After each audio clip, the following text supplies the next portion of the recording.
Arabada mı oturuyorlar? Onu biraz ondan alalım.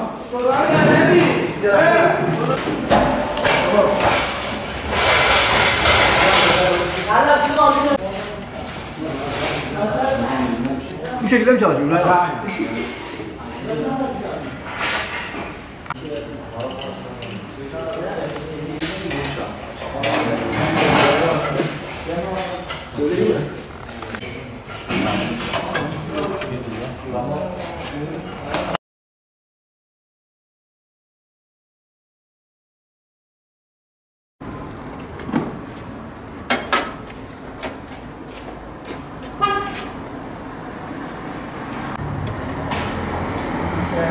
Kırıcı pastası getir.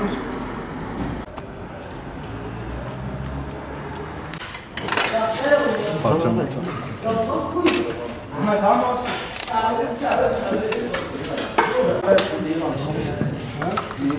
Şu bağı yavrusu.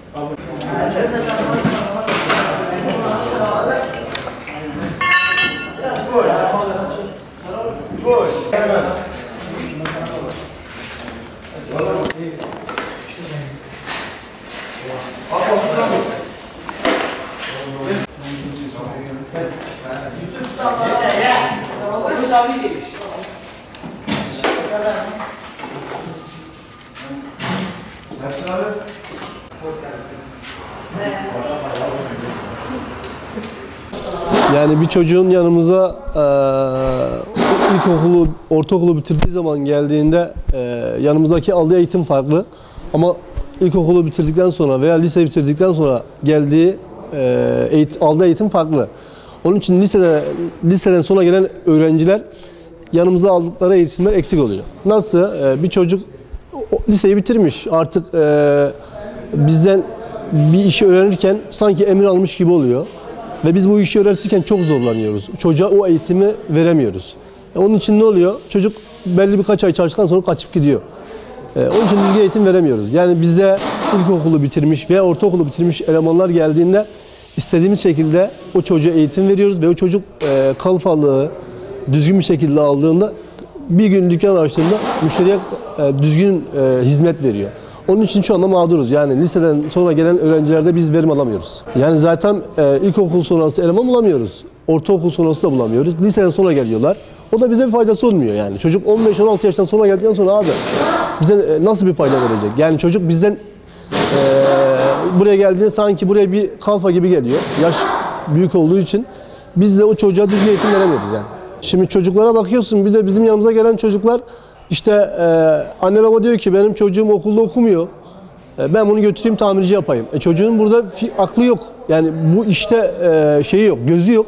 Çocuğu zorla yanımıza getiriyorlar. Bu çocuk da buradan istediği eğitimi alamıyor. Biz ne kadar da sıkıştırsak, bunu desek ki tamirci yapalım, işte iyi bir eğitim alsın, iyi bir ahlak alsın, ahlaklı bir usta olsun.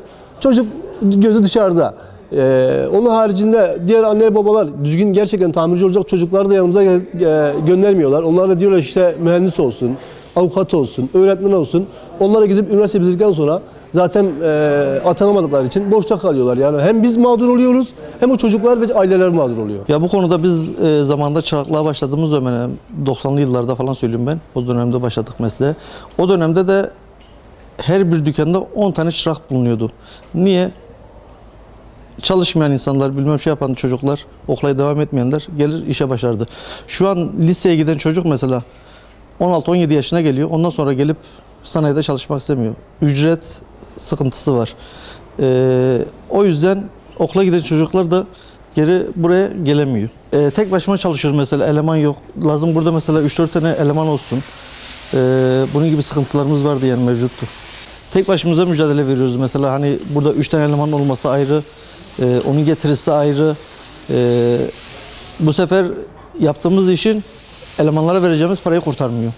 Ondan dolayı eleman sıkıntısı çok çekiyoruz. Sanayi olarak büyük bir sorundur. Yani ülkemiz adına çok ciddi bir meseledir yani bu. Özellikle mesela ortaokul döneminde gelen çocuklar mesela gelip mesleğe alışırsa mesela önü açıktır. Bu mesleğin önü açıktır. İleride parasını yiyecek, kazanacak, evini geçindirecek. Ama şu an 19 yaşına gelen çocuk bir de sanayi bir kültürdür. Yani okul gibidir, gelişiyor çocuklar. Ondan dolayı oluyor yani.